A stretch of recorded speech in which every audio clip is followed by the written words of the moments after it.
Welcome to Leaders and Legacies. Today we take you on a journey through the life and times of Recep Tayyip Erdoğan, Turkey's longest-serving leader, a man who's reshaped a nation and redefined its place on the global stage. Recep Tayyip Erdoğan was born on February 26, 1954, in the neighborhood of Kasımpaşa, Istanbul, a gritty, conservative, working-class district along the Golden Horn. His father was a Coast Guard officer, and his mother a devout housewife. The Erdogan family was modest and deeply religious. Life in Kasımpaşa was tough, and young Recep learned to hustle early.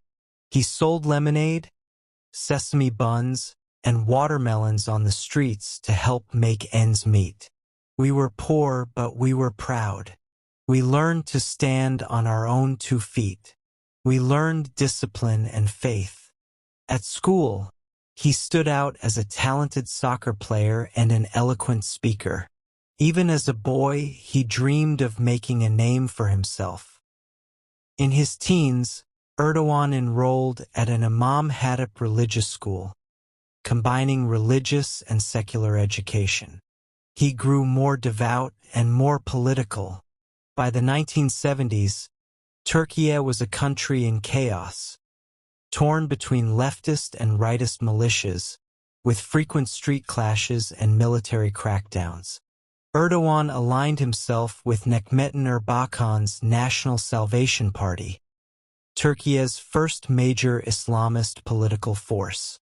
He studied business at Marmara University and became an activist in the party's youth wing, speaking at rallies, organizing meetings, and building his network.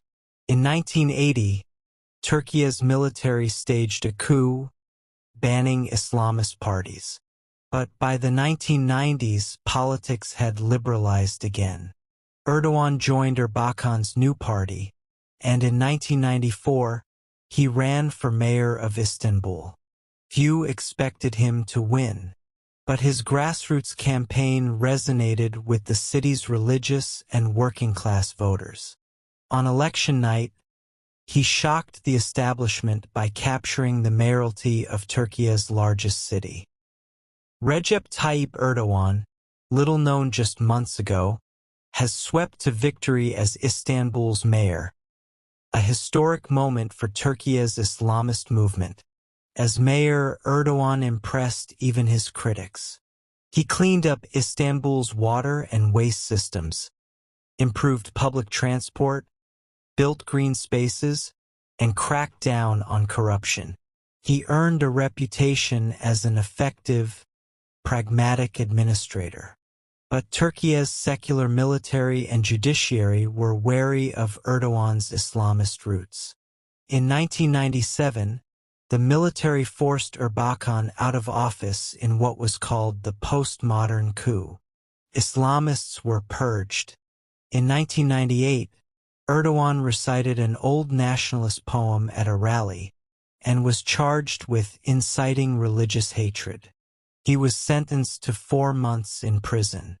This prison sentence is not the end. It is the beginning of a new journey. When he emerged from prison, he was more popular than ever. In 2001, Erdogan and his allies founded the Justice and Development Party, AKP, a conservative but pro-Western party that promised to respect secularism while giving voice to Turkey's religious majority. In 2002, AKP swept parliamentary elections in a landslide. Erdogan himself was barred from office due to his prison record, but within months, legal changes allowed him to run. In March 2003, he became Turkey's prime minister. The first years of Erdogan's rule saw dramatic change. Turkey's economy boomed, inflation fell, foreign investment surged, and millions were lifted out of poverty. He pursued EU membership talks, expanded healthcare and education, and built massive infrastructure projects, bridges, airports, highways. Many Turks saw him as a leader who understood ordinary people and delivered real results. But there were early signs of tension, too. Critics accused him of undermining secularism and centralizing power. By the 2010s, Erdogan had transformed Turkey. And himself. He moved from prime minister to president in 2014, gaining even more power. But cracks were showing. In 2013, protests erupted over plans to redevelop Istanbul's Gezi Park. Police cracked down violently. The protests grew into a national movement against Erdogan's increasingly authoritarian style. Then, in July 2016, factions of the military staged a coup attempt seizing bridges, airports, and media stations. Erdogan, speaking to the nation via FaceTime, called on his supporters to take to the streets. "We will not surrender to these traitors. The people will defend their democracy." The coup collapsed within hours but left over 250 dead. In the aftermath, Erdogan purged tens of thousands of soldiers, judges, teachers, and journalists, accusing them of supporting the coup. Since 2016, Erdogan has consolidated power, shifting Turkey from a parliamentary to a presidential system. He's cracked down on dissent, jailed journalists, and tightened control over the judiciary and media. At the same time, he's championed Turkey as a powerful, independent nation, flexing its muscles in Syria, Libya, the Mediterranean, and beyond. He remains wildly popular with his base but deeply polarizing. He gave us pride. He gave us dignity. He made Turkey strong again. He divided us. He destroyed our freedoms. This is not the Turkey we dreamed of. As of today, Recep Tayyip Erdoğan remains Turkey's most powerful leader in decades, and one of the world's most controversial. He has presided over economic highs and lows, moments of unity and deep division. He's a symbol of Turkey's struggle between secularism and faith, East and West, democracy and authoritarianism.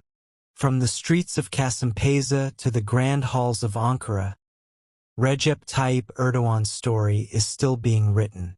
Whether history remembers him as a visionary or a tyrant or both, one thing is certain.